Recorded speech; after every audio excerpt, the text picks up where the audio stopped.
الحمد لله الذي هدانا لهذا وما كنا لنهتدي لولا أن هدانا الله لقد جاءت رسول ربنا بالحق ونودوا أن تلكم جنات أورثتموها بما كنتم تعملون اللهم صل وسلم على سيدنا محمد وعلى آل سيدنا محمد أشهد أن لا إله إلا الله وحده لا شريك له وأشهد أن سيدنا ومولانا وحبيبنا محمد عبده ورسوله شهادة نداخرها يوم الحق اللهم صل وسلم وبارك على سيدنا محمد الفاتح لمن أغلق والحاتم لمن سبق نسير حق بالحق أما بعد فيا عباد الله اتقوا الله حق تقاته ولا تموتن إلا وأنتم مسلمون واعلموا أنكم قديمون إلى الله ولتنظر نفس ما قدمت لغد واتقوا الله إن الله خبير بما تعملون ولتكن منكم أمة إلى خير ويأمرون بالمعروف وينهون عن المنكر وأولئك هم المفلحون. Hadirin jamaah Jumat yang dimuliakan Allah Subhanahu wa taala. Marilah kita senantiasa meningkatkan ketakwaan kita kepada Allah Subhanahu wa taala dengan menjalankan perintah-perintah Allah dan menjauhi apa yang dilarang oleh Allah Subhanahu wa taala. Karena tidak ada keuntungan yang lebih besar melebihi bila kita taat kepada Allah, dan tidak ada kerugian yang amatlah besar bila kita tidak patuhi perintah Allah. Inilah yang dinamakan bermaksiat kepada Allah Subhanahu wa taala. Jemaah yang dirahmati Allah Subhanahu wa taala, ini adalah bulan Rajab, bulan yang penuh dengan berkah dan kemuliaan. Di dalam bulan ini terjadi kejadian yang amatlah besar, yaitu Isra dan Mi'rajnya baginda Nabi Muhammad sallallahu alaihi wasallam. Isra Mi'raj ini adalah perjalanan yang penting bagi orang yang beribadah kepada Allah, karena tidak mungkin seorang manusia bisa menghadap kepada Allah dengan sebenar-benarnya sebelum meninggalkan perjalanan selain menuju ridhonya Allah Subhanahu wa taala.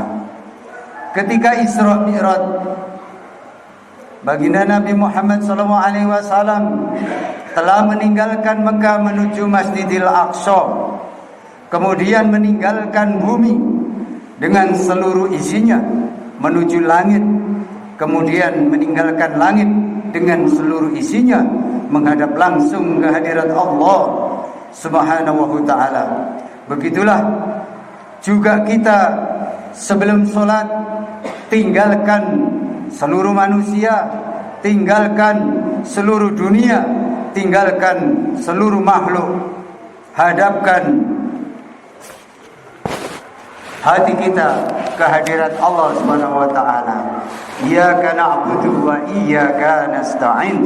Hanya kepada Engkau aku sembah, hanya kepada Engkau aku menyembah, dan hanya kepada Engkau aku minta pertolongan. Barulah solat kita ini sesuai dengan Isra dan Mi'rajnya, karena solat ini adalah Mi'rajnya orang-orang yang beriman. Ketika baginda Nabi Muhammad SAW menghadap langsung kepada Allah, maka beliau berjumpa dulu dengan para nabi, berjumpa dulu dengan para rasul. Begitu juga kita, kalau ingin berjumpa dengan Allah, hendaklah kita berusaha berteman berdekatan dulu dengan orang-orang yang dekat dengan Allah, yaitu orang-orang soleh, para sahabat, para nabi, baik kedekatan secara rohani maupun kedekatan secara jasmani, kedekatan secara zikri rohani dengan kita mengucapkan assalamu alayka ayyuhan nabiyyu, assalamu alayna wa ala ibadillahi sholihin. Kita ucapkan salam kepada baginda Nabi Muhammad SAW, mengucapkan salam kepada seluruh orang-orang soleh. Ini kedekatan rohani. Jadi sebelum kita sholat harus ada pendekatan dulu kepada orang-orang soleh secara rohani, seperti yang saya bacakan tadi. Di samping itu perlu ada pendekatan secara zikir, yaitu kita senantiasa harus selalu berteman dengan orang-orang soleh. Orang itu agamanya sesuai dengan teman-temannya, maka hendaklah kamu berpikir mau berteman dengan siapa. Jadi kalau kita ini ingin melaksanakan ibadah dengan mudah, maka kata Nabi, siapa teman kita? Kalau teman kita ini orang-orang soleh, maka untuk mengerjakan perintah-perintah Allah akan mudah. Tetapi kalau kita berteman dengan orang-orang yang tidak amal agama, orang yang tidak senang mengamalkan agama, orang yang tidak senantiasa sholat berjamaah di masjid, maka kita melangkah ke masjid pun akan terasa berat. Itulah nasihat daripada baginda Nabi Muhammad SAW. Jamaah yang dirahmati Allah Subhanahu Wa Taala, Rasulullah SAW di dalam berdakwah penuh dengan ujian, penuh dengan penderitaan, agar umat ini senantiasa mengamalkan agama. Maka di dalam berdakwah Rasulullah SAW tidak mengalami kemudahan. Di Mekah dikejar-kejar orang kafir dengan pedang, kemudian berhijrah ke Madinah.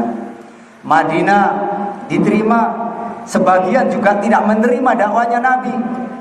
Orang diajak baik saja, Nabi tidak disambut dengan baik, tapi disambut dengan apa? Cacian. Sambut dengan kejaran pedang. Maka dengan jerih payahnya baginda Nabi Muhammad SAW dengan kesabarannya terus mendakwakan agama.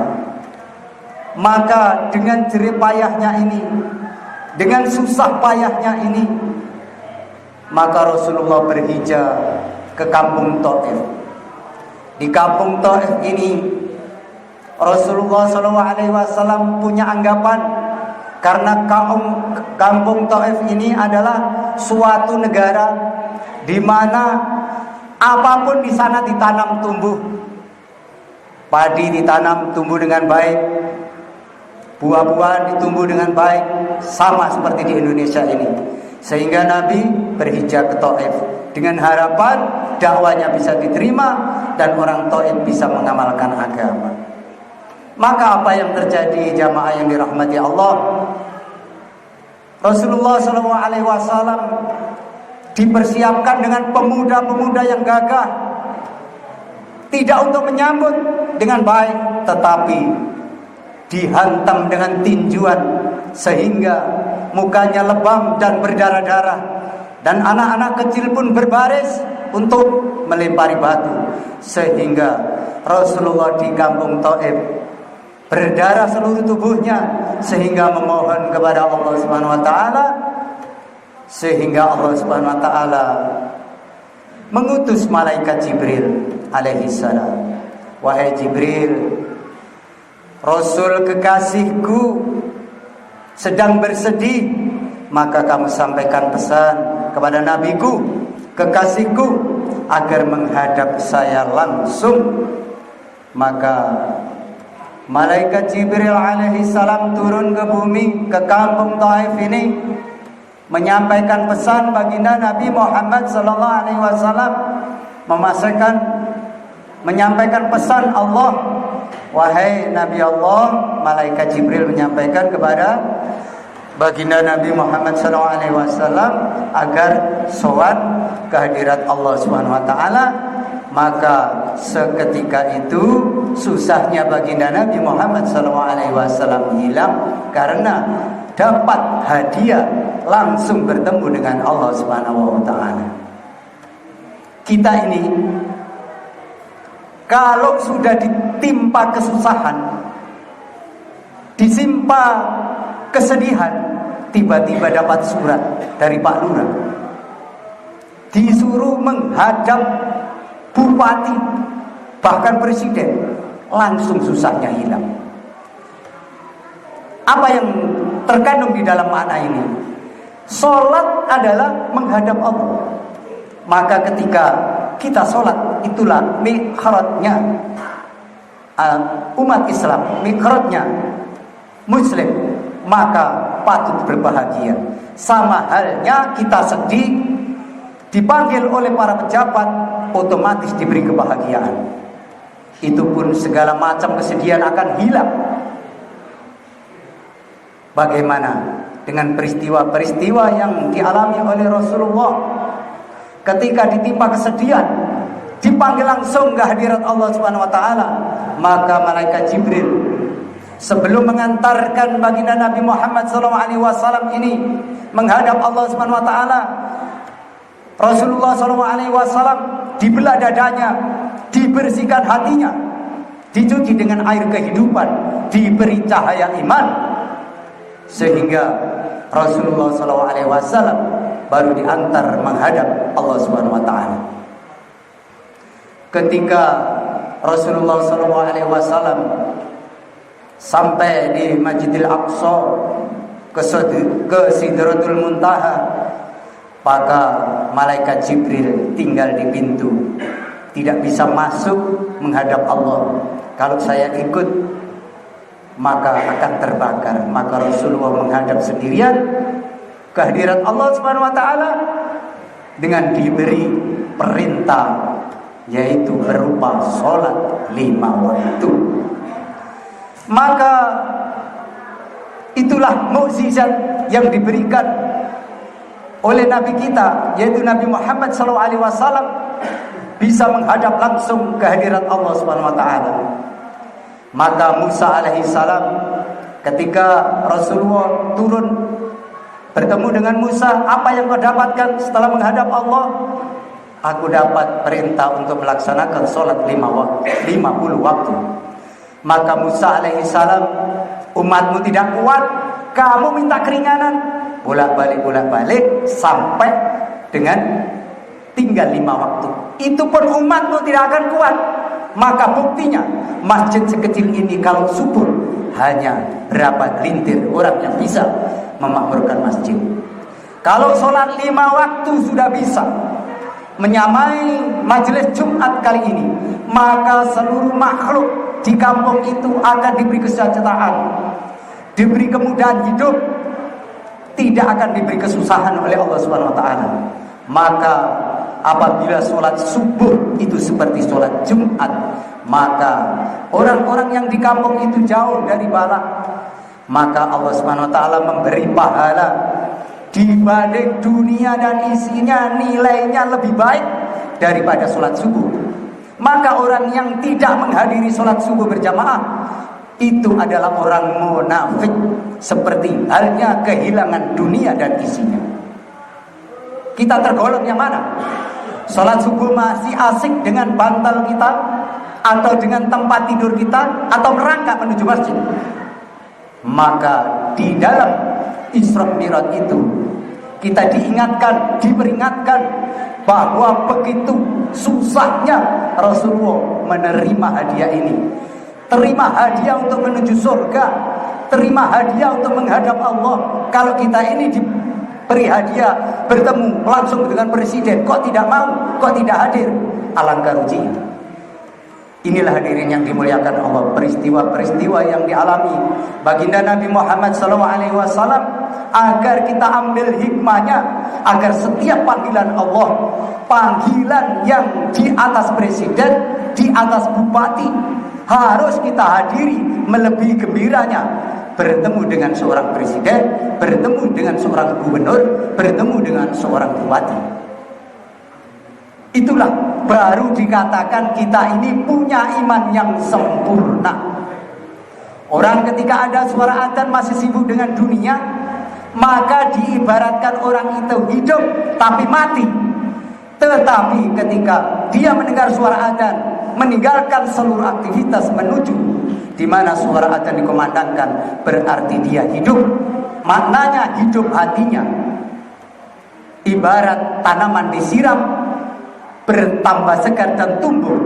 Tetapi kalau disiram kok tidak ada pertumbuhan, itulah dinamakan mati. Begitu juga dengan hati kita hari ini. Ketika mendengar suara adzan tetap masih santai dengan kesibukan dunia. Ketika dibacakan Quran, kita tidak tersentuh, bahkan tidak tergetar hati kita untuk memahami bagaimana perintah-perintah Allah itu harus kita laksanakan.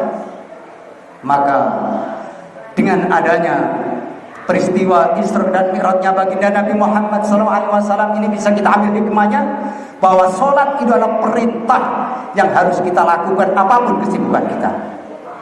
Maka kalau kita sudah bisa melaksanakan, maka sama halnya kita sudah mendapatkan pahala ibadah para malaikat dari langit 1 sampai ke 7. Tidak hanya itu, orang yang bisa senantiasa menjalankan sholat berjamaah, senantiasa anaknya, keluarganya dalam kemudahan hidup dunia dan akhirat. Demikianlah para jamaah peristiwa Isra Mi'raj. Mudah-mudahan bisa kita ambil hikmahnya. Setiap kita mendengarkan suara adzan, langsung tinggalkan seluruh aktivitas menuju masjid. Dan supaya apa? Supaya kita dalam ridhonya Allah Subhanahu wa taala. Inilah yang dinamakan Isra dan Mi'raj. Isra dan Mi'rajnya kita ini adalah ketika mendengar suara adzan kita datang ke masjid. Isra dan Mi'rajnya Rasulullah menerima perintah sholat yang sampai saat ini kita kerjakan senantiasa berjamaah, dan mudah-mudahan kita senantiasa dibimbing oleh Allah Subhanahu wa taala bisa mengamalkan apa yang diperintah oleh Allah sehingga Allah ridho dengan kehidupan kita, kematian kita menjadi dalam ridhonya Allah, mati dalam keadaan husnul khatimah. Ja'alana Allah wa iyyakum minal faizinal aminin wa adkhalana wa iyyakum fi zumratil muttaqin mu'minin muqinin. A'udzu billahi minasyaitonir rajim. Bismillahirrahmanirrahim. Wal asrina insana lafi khusr illa alladziina amanu wa amilus solihati wa tawassaw bil haqq wa tawassaw bis sabr wa qul rabbil irham wa anta khairur rahimin.